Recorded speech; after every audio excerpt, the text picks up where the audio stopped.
नमस्कार, मिथिला मंच न्यूज में आपका स्वागत है। मैं हूं मनोज और हम बता दें कोरोना संक्रमण से हम तमाम शिक्षा जगत के संस्थानों को उबारने का प्रयास कर रहे हैं, जिसमें स्कूल है, कोचिंग है।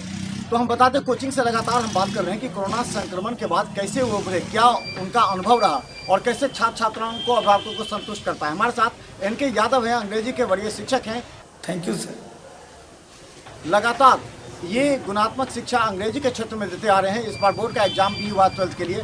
तो एनके यादव जी, कैसा अनुभव रहा कोरोना संक्रमण में, कैसे खुद बचे, कैसे छात्रों को आपने शिक्षा दी?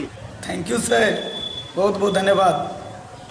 कोरोना का समय तो बहुत ही क्रूशियल रहा और कोरोना के दरमियान मैं तो गांव में था, लेकिन यूट्यूब के माध्यम से मैं बच्चे को भी सचेत किया जो कैसे कोरोना से बचा जाए, और मैं अपने आप को भी सुरक्षित किया और परिवार सबको सुरक्षित रखा।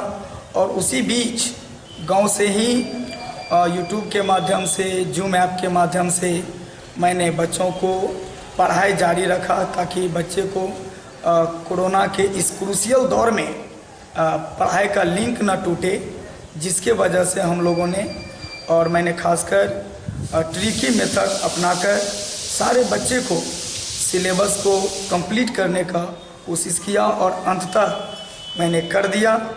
और बहुत सारे बच्चे को नेटवर्क प्रॉब्लम आ रही थी, तो मैंने उसको वीडियो बनाकर यूट्यूब पर डालकर और उन लोगों को किसी तरह से सिलेबस को ख़त्म किया।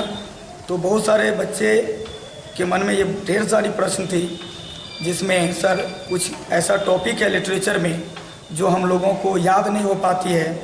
तो याद करने वाले जो भी था, जैसे राइटर्स का नाम था या उनका वर्क्स था, उस सब को मैंने ट्रिक पर बैठाकर बच्चों को दिया और उसे याद भी करवा दिया गया, जिसका परिणाम ये हुआ सर।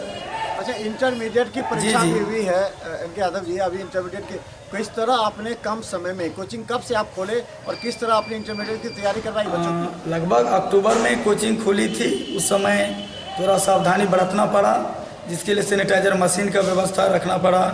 उसके बाद थर्मल स्क्रीनिंग सारे व्यवस्था रखते हुए बच्चों को डिसिप्लिन मेंटेन कराते हुए, कोरोना का सोशल डिस्टेंसिंग पालन करवाते हुए मैंने बच्चे को पूर्ण रूप से तैयारी कराया। और परिणाम ये हुआ कि एग्ज़ाम जो हुई है, 12वीं का जो परीक्षा हुआ है, इसमें मेरा बच्चा 100% क्वेश्चन का जवाब दिया है। और कुछ बच्चे तो ऐसे भी थे जो 3.25 घंटा परीक्षा हॉल में उसको लगा भी नहीं और 2 से ढाई घंटा में उन्होंने सारे क्वेश्चन का जवाब दे दिया। ये मुझे बहुत खुशी मिली।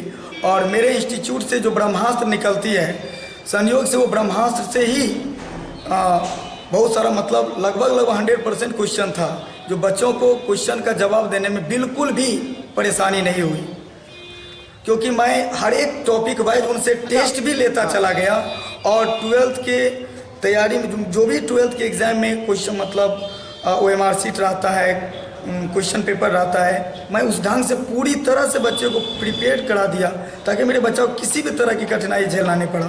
इंग्लिश, हिंदी और मैथिली तीनों सब्जेक्ट में मेरा बच्चा बहुत ही बेहतरीन किया है। पिछले साल भी लगभग हमारे यहाँ से 10-15 टॉपर्स थे, जो सुशील कुमार गुप्ता आपको बिहार में 5वां स्थान भी लाए थे, और दरभंगा का पहला टॉपर सिद्धार्थ नारायण झा, बहुत सारे स्टूडेंट थे जो पिछले साल। और उन लोगों से बच्चे को मोटिवेट करवा कर मैंने खुद उस पर मेहनत करके इस साल भी मुझे आशा है कि अधिकतर टॉपर्स हमारे यहाँ से ही आएंगे, इंग्लिश का हो या हिंदी में हो या मैथिली में हो। और देखिए, अच्छा, एक एनके यादव जी, एक सवाल है कि ये 11वीं की परीक्षा, 11वीं में तो लोग जल्दी स्टूडेंट इंग्लिश पढ़ते नहीं, जी नामांकन प्राप्त करते हैं। नामांकन में इनका कमजोर ही रहा इस बार। तो अब 11th बैच तो इस बार रहा नहीं, तो 11th जो 12th की शिफ्ट होने वाला है, उसके लिए क्या व्यवस्था है आपके लिए? किस तरह के आप सुविधा दे रहे हैं, किस तरह का आप काम कर रहे हैं? सर, हमारा जो सब्जेक्ट है सर, जैसे ग्रामर और लिटरेचर यानी भाषा और साहित्य है, तो भाषा में तो जो जितने टॉपिक्स 11th में है और वही टॉपिक्स जो है तो 12th में भी है। लिटरेचर का अलग अलग है। तो लिटरेचर को तो मैंने कंसाइज करके संक्षिप्त में उसको पूरा पढ़ा दिया है। और जहाँ तक ग्रामर की सवाल है, तो ग्रामर में भी ट्रिकी मेथड अपनाकर लगभग 11th का भी सिलेबस कवर करवा दिए हैं। और मार्च से जब हम 12th में शिफ्ट करेंगे, तो तब तक मेरी सिलेबस जो है तो 11th की भी ख़त्म हो जाएगी। इसीलिए मेरे बच्चा को किसी भी तरह की दिक्कत नहीं है। और लिटरेचर जो है 11th का, और उसमें जो राइटर सब है वो सभी मैं बच्चा को तैयारी करवा दिया हूँ ताकि उसे आगे किसी भी तरह की दिक्कत ना हो।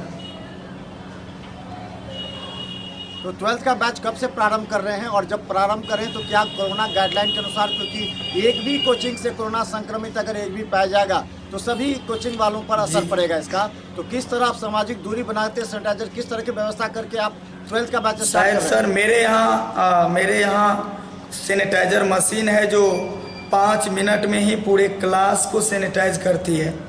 थर्मल स्क्रीनिंग की भी व्यवस्था है। सोशल डिस्टेंसिंग मेंटेन कराने के लिए मेरे पास पर्याप्त जगह है, इसीलिए मेरे यहाँ इस प्रकार की दिक्कतें नहीं आएगी। और भाग खराब होगा तभी कुछ हो सकता है, लेकिन हमने सारा व्यवस्था कर रखा है।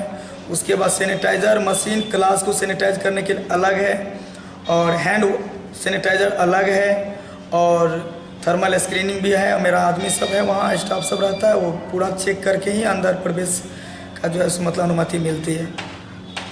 और मुझे लगता है कि दरभंगा में शायद मेरे ही क्लास में वो सैनिटाइज़र मशीन है, और जो टीचर लोग हैं सब एक्टिव है इस मामला में। हमको लगता है कि सभी लोग इसका व्यवस्था किए होंगे। तो हम बताते हैं इनके यादव हैं, अंग्रेजी के शिक्षक, और भटियारी सराय में ये अपने कोचिंग को शिफ्ट कर लिए जो पहले मरवाड़ी कॉलेज के पास था। अब ये छात्रों को बेहतर गुणात्मक शिक्षा देने के लिए सबसे पहला कोरोना से बचने के लिए अभिभावकों को क्या संदेश देना चाहेंगे? अंत में यही हम सबसे कहेंगे कि सोशल डिस्टेंसिंग का पालन करें, मास्क का प्रयोग हमेशा करें, कहीं भी जाएं तो हैंड सैनिटाइज़र पॉकेट में लेकर के जाएं, ताकि कहीं भी किसी भी चीज़ को छूते ही पहले वो सैनिटाइज कर लें हैंड्स को, उसके बाद ही कहीं जाए। और ये ध्यान रखें कि अपना तो सुरक्षित रहें ही और दूसरे को भी सुरक्षित रखें, और कहीं भी जाए तो मास्क लगा के जाए। मास्क बहुत नेसेसरी है अभी के दौर में।